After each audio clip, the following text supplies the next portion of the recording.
Hi, everyone. I am Wendy Batts here with my co-host and friend, Dr. Marty Miller. And on this episode of the Master Instructor Roundtable, we are talking about reality behind the reps. Yeah, everyone gets into the industry, because they love working out. They have this grand vision of what a career is going to be like. And then all of a sudden reality hits them. Doesn't mean you're not going to have a great career, but we want to give you insights of probably almost 55 years of collective business and industry experience between us. So let us make your life easy. Make sure you check out this episode. And of course, like, follow, subscribe, give us that 5-star review. Enjoy the episode.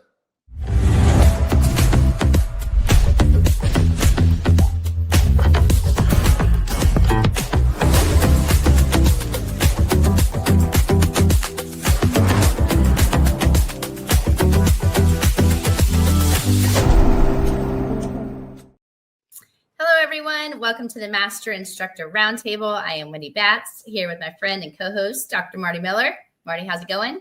Wendy, I'm great. How are you doing?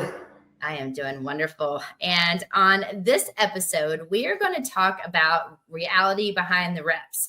And Marty, I think you and I are going to be able to give some good suggestions, maybe tell some stories, because this is truly about the trainer and the client relationship and building that trust, building the rapport, but then also talking about true setbacks that we're going to face as a personal trainer, and then maybe ways to work around that, help engage the client to be a little bit more successful in own their own workout. I think that's the biggest part of it, because we can only guide them, right? They've got to actually do it.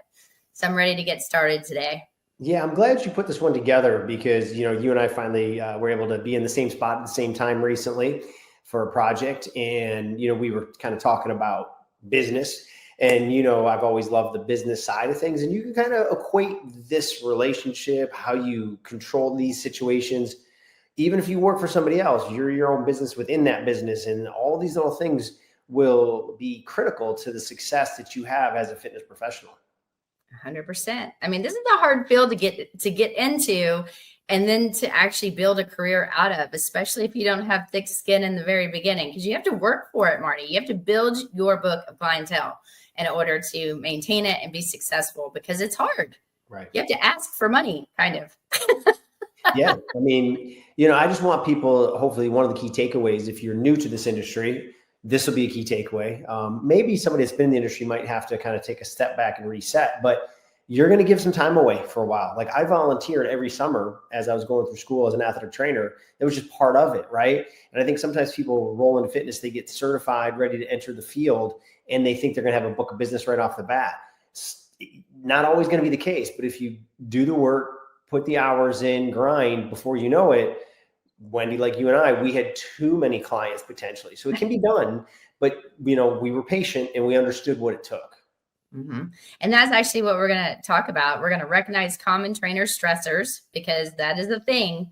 And I am number one, burnout. That was me there for a short period of time until I got my act together and had a kind of a come to Jesus with myself. Like, what am I doing?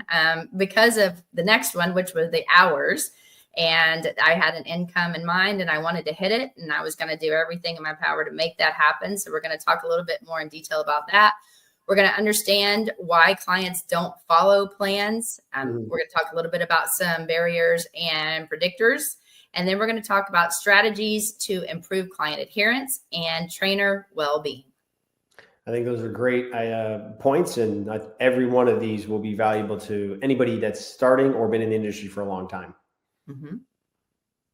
So Marty, why don't you talk about the stressors? Yeah. So you kind of hit on some of this right off the bat. So it can have irregular hours. Not every fitness job has them, but a high percentage of them will, because you got the morning crowd and then you got your evening crowd. So it's not uncommon that you have to do kind of a split shift. And, people cancel, and you don't always get paid when they get canceled, or when they cancel their appointment. There's, there are policies in place, things like that. But, you're trading hours for dollars. So you have to understand that, if you book 100 hours, you're not going to get 100% of those probably paid, right? So you have to, then do you overbook? Do you extend your hours? Do you work on a Saturday morning? Because as you said, Wendy, you have an income goal in mind, and sometimes you're ahead of that pace. And I used to Excel file spreadsheet year over year to know, hey, I'm $4,000 ahead of last year, whatever the case may be, because you could be rolling for a while and all of a sudden you get sick or they get sick or a couple of clients, vacation, things. And all of a sudden, you have a setback. So you have to plan on those setbacks are going to happen. It's you're not going to get around those. Then, that emotional part of dealing with client setbacks and expectations, we can talk about this a little more. Maybe we actually do a whole podcast on it. Is you've heard me talk lately, Wendy, about shifting the understanding of the client to what I can be held accountable for. If you come in 2 times a week for a half hour, phenomenal, proud of you. But don't put your 30-pound weight loss on me based on those 2 half hours a week, right? I'm going to guide you. I'm going to give you principles to follow. I'm going to tell you what you need to do on your own. But bringing it back to what I can be held accountable for is, how are you feeling? How are you moving? Are you progressing in your workouts? If you're progressing in your workouts, the physiological changes will happen.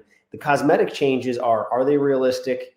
And are you doing what you need to do from sleep, nutrition, the additional work? So I think a lot of personal trainers fail in setting those proper expectations the right way. And then you have to be okay with the income variability, the seasonality of it, right? So you got to learn to be a good saver. You got to learn to know that there's going to be some dry seat parts of the year.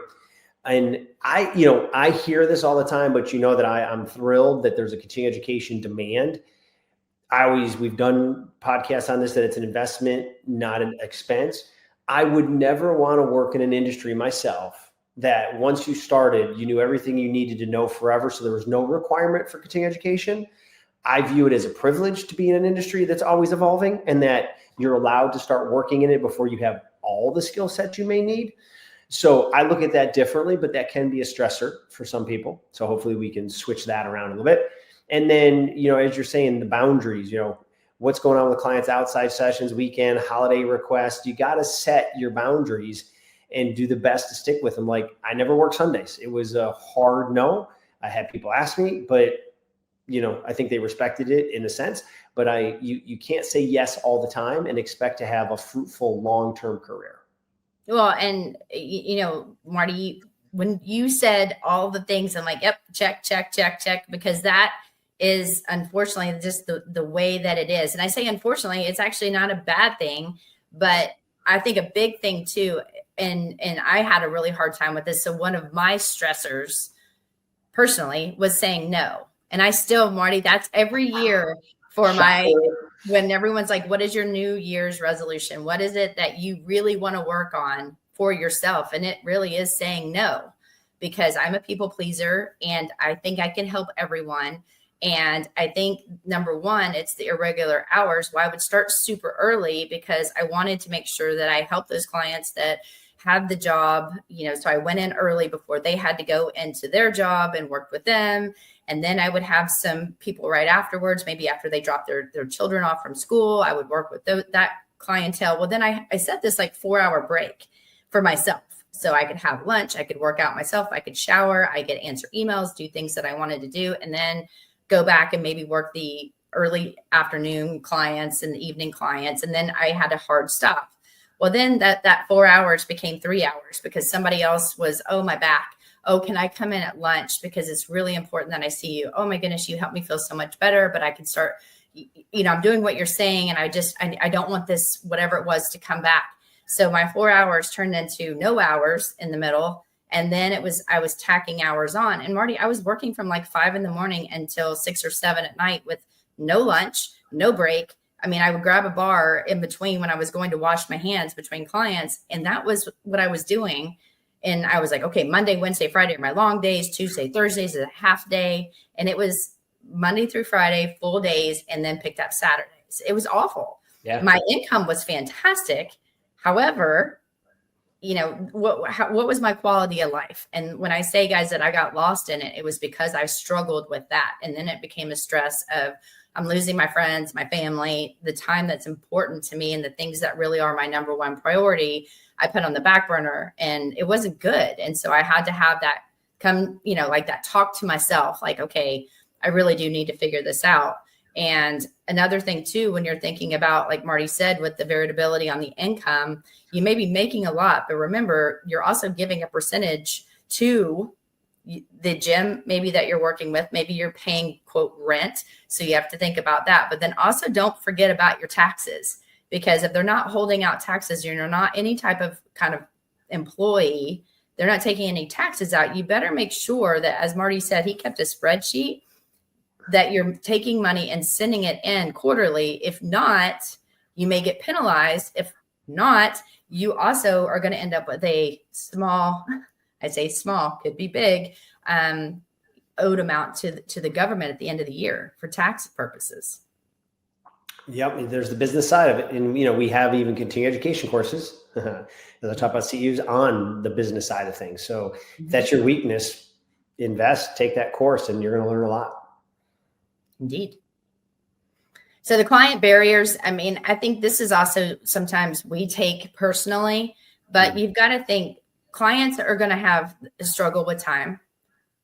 If they are not gym people, they don't love it. It could be a motivation issue. The lack of benefit, maybe they're coming in and they haven't seen. Now, again, if you're like me, I like instant gratification. I want to go work out and work my certain body part. I want it to actually pop and look perfect the next time I look in the mirror. And unfortunately, that's not reality. So perceived of lack of benefit, that's sometimes maybe goal related. You've got to find out what that really means to the client. Forgetfulness, I know, especially as a new parent, sometimes we get really tired, or we have all these things scheduled. We're not good at managing it. Maybe you're not the type A, you're just kind of go with the flow type person. Sometimes people forget about their workouts and their sessions. So how are you going to deal with that? That's a big one. Or they just wake up and they're super sore. They are miserable. Or maybe they woke up and they slept weird and they have some pain or discomfort. They could just be really tired because they're not sleeping well, just in general. So all of these are big barriers that you will face. I'm not going to say you're going to, but I think it's going to be a real big, it's a hurdle that you're going to have to know how to get over easily. You also need to think about your programming for the client. You don't want it to be so complex where they felt like every time they did something, you're like, no, let's change this, or no, the weight was too heavy, let's drop it down, because that's not something that's very motivating. It's like, oh, wait, that's way too heavy, or that you're not ready for that one yet. Let's bring it down a little bit. None of that would make you feel great. And I think social environment as well. People want to go out. They want to be able to have freedom in what they eat and what they do. And we don't want to put so many restrictions where we feel like, you know what, you really shouldn't be going out to dinner. You really shouldn't be going out with your friends. You really need to be getting 8 hours of sleep. All of that is true. But we have to think too, what is the lifestyle that they're going to want to live? And then how can we work within that lifestyle to provide a good environment that's going to help them stay on their fitness journey, but then also allow them to do what they want to do. So they're actually going to adhere to the program and not just say, forget it, I'm done. Yeah. And each person's a little different. And, we've talked about this before, and, getting to know the client. Some people are going to be all in, or they're not in at all. And some people, like you said, Wendy, don't want to get overwhelmed. So that's where the skill of training comes in, and sprinkling it in, and, always using positive reinforcement, trying not to, be too hard, or the boot camp style and negative, because people generally are stressed out over this whole topic anyways. But I think everything you said, Wendy, one key point could be, to wrap it up, is show them the wins, right? Because a lot of people may not see the wins, that they went from 3 minutes to 9 minutes, right? That's a 300% increase, or whatever the case may be. So make sure you're programming properly, monitoring properly, but show them some tangible results. 100%. So again, emotional labor of training. So trainers often manage client emotions. If you take all of your clients' problems and put it on yourself along with your own problems, guys, that's not good for the trainer. And it's also not good for the client, right? Because there's discouragement, fear, perfectionism, all of this stuff. They don't have to be perfect. And that's, like you said, Marty, I think one of the biggest things is learning how to deal with all of it, because, some of these people look at you sometimes as a therapist, which we're not. We're their trainer. And Marty, you laugh at me all the time, but I always tell my clients, In the very beginning, I'm your friend. At the very end, I'm your friend. But during the session, I don't need you talking to me. I don't want to know how your weekend was. I want to know how it was in the very beginning and at the very end. But we're here to work. And then I keep them moving. I want them, especially if they're a weight loss client or they have a certain goal, because I only have maybe an hour or less to work with them however many times a week. And I want them to hit their goals. And so I tell them, we're here to work and this is what we're doing. Also, too, if you really think about it and you start to get really worn down, that's going to link to burnout and in helping not the client, but also if you're not good on the person that you are, because the only person taking care of you is you, then what good are you to the client? They're paying you to be good and they're paying you to be present and they're paying you to teach them and help them. So I think it's important that to know your boundaries, know your practice, and it's okay to build the rapport. You want to be supportive and you want to be there. And if something did happen, you want to know what that is, because maybe that is going to reflect how they work out that day. But it's also, if they just start to unload on things that is just really deep, it's okay to say, you know what, let's not talk about that. Let's just focus on today and focus on the now and let's get this done. Because you know what, put that anger, anxiety, whatever into the workout. I want to see that roll into what we're doing versus you just tell me about it, because it's kind of getting us off track. No, great points. And I think building off that is, getting them to understand this is that race with no finish line. We've talked about that. Getting them to understand it's a lifestyle. You don't have to sprint, to get your fitness goals. Sometimes people want to, but doing it in a healthy manner so they, aren't getting that burnout. But then also, giving them, the concept of progress, not perfection, right? Little by little, even though we do the overhead squat, and I've seen some stuff online, Wendy, it drives me nuts. It's like, nobody moves perfectly. Yeah. So that doesn't mean I'm not going to assess people. The point is, are you better today than you were a week ago, 2 weeks ago, 5 weeks ago, moving towards progress, not perfection. And that way, as you get better with your programming, you can still give people fun, engaging exercise programs, but not, make it so hard that they're burned out, injured, et cetera. So I think you made some great points on that. But Wendy, before we move along, I want everybody to know that this episode of the Master Instructor Roundtable is brought to you by NASM 1, the membership for trainers and coaches. Members enjoy unlimited access to hundreds of career resources.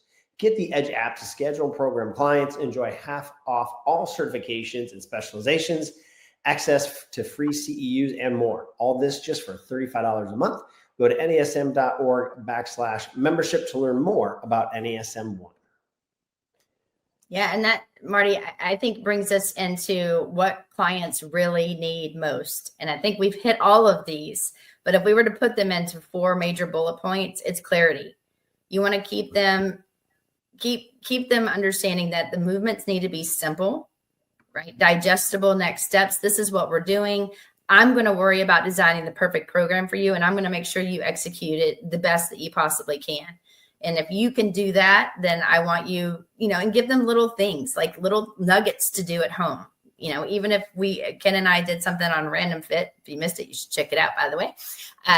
Sorry for the plug, but it really is a good one. But we talked about exercise snacks. And when people don't want to do cardio, okay, let's keep it simple. Then I want you to run your stairs, like just run them 3 times. Just go up and down as fast as you can 3 times.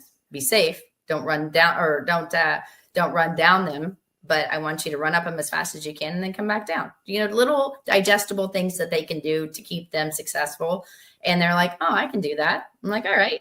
So I'm not telling them that they need to give me 30 minutes on some piece of equipment if that's not their thing. Some people, that's all they want to do, and they don't even want to work out. So you've got to just think little, simple, digestible steps are going to be more important. Same thing with the program. I mean, guys, there's no need. Sometimes people use all these modalities and make things super complicated. And, you need to be standing on a Bozu, single leg with a body blade and doing something with their other hand. And I mean, that isn't going to translate into something that's successful. Plus, they're probably not going to be very good at it, and they're not going to maintain form. So what are you really doing? Consistency, again, set realistic timelines. That's the beautiful thing about what NASM does, is we try to help say that the body's going to adapt every 4 to 6 weeks. Think about moving up the model. Think about the different phases based on their goals. And you can say, on average, it may take us, however many months to reach this particular goal. If we can do this 2 to 3 times a week, if you are 100% committed, I will be committed to you. So let's give it a shot. We're going to reassess to make sure we're hitting our markers to get us to those goals. And if not, we'll reevaluate it then, not wait till the end. And I think when you do that, it's also going to bring in the next point, which is connection, meaning clients are going to hear when the relationship is strong. If they know that you know what you're talking about, that you truly can help them move better, feel better, and get to their specific goals within a specific timeline, give or take a few weeks or so, then they're going to start believing in you. And when they build trust, once you have trust is everything.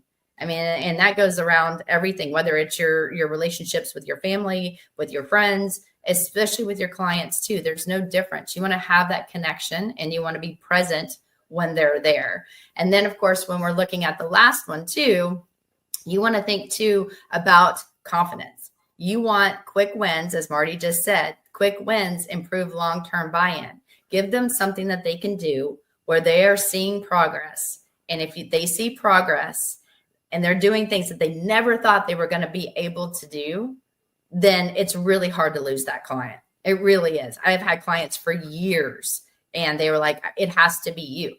I'm like, well, it doesn't have to be me. However, I'm okay with that. So when we talk about building the book, if they believe in you and they know that you care, then their confidence goes up because they're able to do stuff. And your confidence as a trainer should also go up. No, and I love all that. And just to me, one thing that popped in was with clarity, and simple can look a lot different based on the person's abilities, right? So don't think simple means simple. Well, I guess it still means simple for everybody, but somebody who can do a Turkish get up, it might be simple for them because you've built them into that. So don't think that everyone's going to start with that, but it doesn't mean we're not going to progress and challenge people to more complex things, but it should be close to simple for them by the time you give it to them because you've built the little nuggets that they needed to get to that next step. Well, that's where that neural continuum comes in too. Another podcast that we did, but that's the simple to complex movements. Right. And it's you're building 2 arms, alternating arms, single arm with rotation. There are proper progressions that you can take. 2 legs, staggered stance, single leg, all of those. It varies up the program, which makes it more fun, but it's also something where the body's able to adapt to different demands in a way that's going to be useful and beneficial. And it's also going to show them success along the way. And they'll be successful when it's time for the next one. So great points. So now as we look at here, the kind of the hidden work behind the scenes, like what really, goes behind the curtain. Yeah, you should be writing programs. You're right. You shouldn't just roll in and be like, all right, what are we doing today? I'm making my yearly doctor's appointment. I hope that when I get there, he's not like, today everyone's getting X, Y, and Z. Right? It's individualized. So yes, you're calling it personal training. You have to write your programs based on that client. Even a small group, you're still going to be writing progressive programming. You got to connect with people. You got to message, follow up, confirm appointments, etc. Scheduling, billing, maybe even sending out birthdays and things, those key points, or congratulations, it's been 90 days and you've done X, Y, or Z. I've already talked about that. You're going to be required to do continuing education. Staying evidence-based is what we're hoping for. And that's why we put out so much continuing education. And even things like this, even though it's not CEU continuing education, listening to podcasts on your way to work or while you're on cardio, getting more information that's going to help you with your career and your clients. You got to manage those cancellations, client turnover, and of course, a different type of personalities. That's just, I don't care what business you're in. These type of things are going to happen, right? So this isn't new to our industry. To every industry has these type of things. So, you're not going to be able to leave fitness and expect to leave all this type of stuff behind. And then, sometimes a personal trainer, someone that's highly focused, will spend as much time outside the session as in the session. So, don't think that you're just going to show up and hit the floor and, be able to wing it. At least we hope that, you're taking this to the level of seriousness. But when you do that, then you command those professional fees. There's nothing more I can add to that. I love it. when motivation isn't the problem, guys, sometimes clients are going to struggle with the function, not the motivation. You know, they don't know what you want them to do. Maybe they don't understand. So just realize that it's not always about, well, they didn't come in today because they didn't want to. There might be some real things that are happening behind the scenes that maybe we're not aware of, and maybe they're not sharing with us. So we can't just say when somebody cancels that it's a motivation thing. Now, if it's a continuous thing, it's something that you definitely want to address.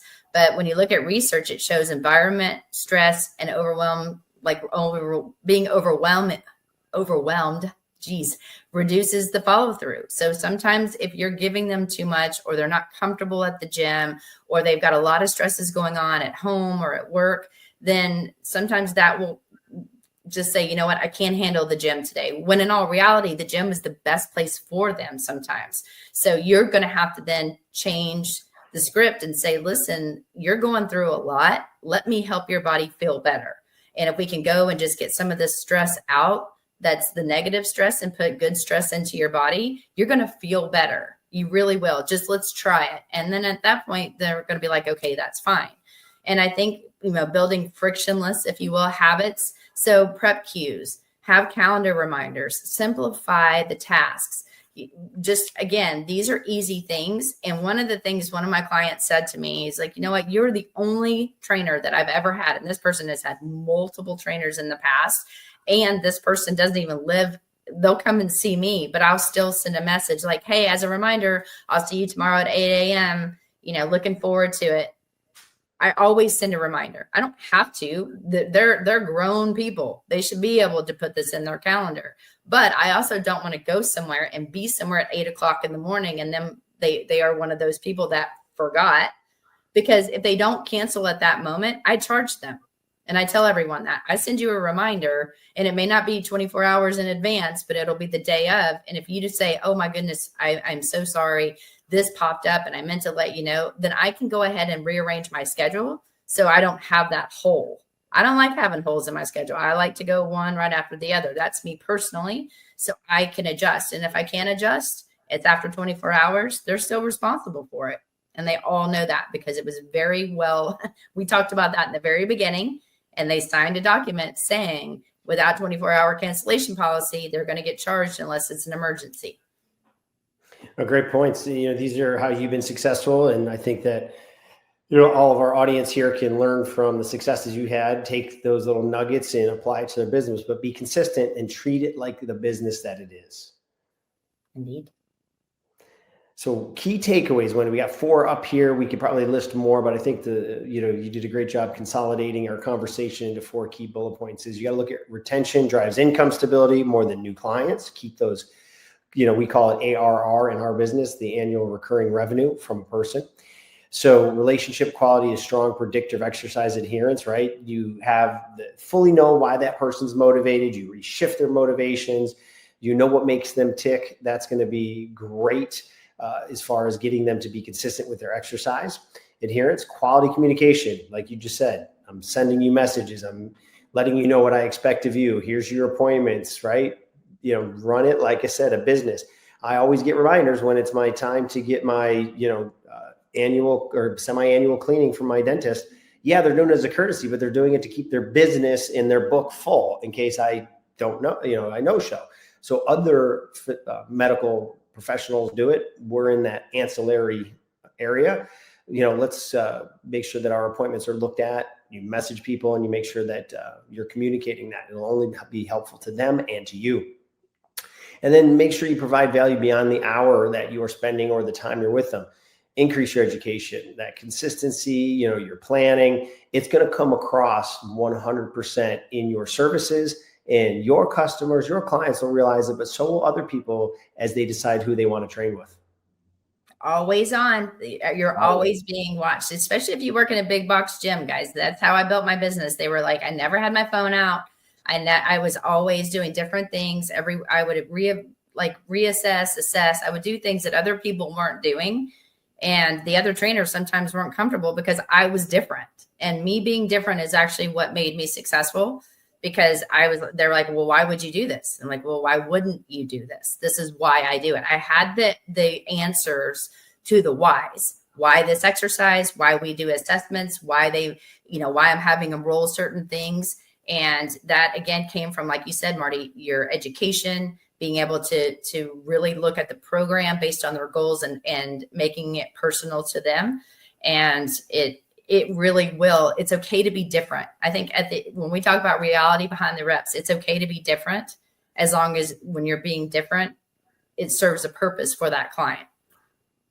Yeah, no, 100%. So Wendy, I think you put together a great presentation for this week. I know that the audience here would love to be able to get a hold of you. So why don't you tell them how they can do that? Yeah, you guys can always find me on Instagram at wendy.batts13, or you can email me at wendy.batts@nasm.org. And my information's right here. Instagram is dr.martymiller72 and email marty.miller@nasm.org. So Wendy, as I said multiple times, great job on this. I think it's a very relevant topic we need to revisit every so often, because we're here to be successful in our careers, help people, but we have to help ourselves by having a successful career. So thank you again for putting this together. And for all of you that watched us or listened to us, always, we can't thank you enough. Make sure you like, subscribe, follow, give us that 5-star review, and we'll see you next time on the Master Instructor Roundtable.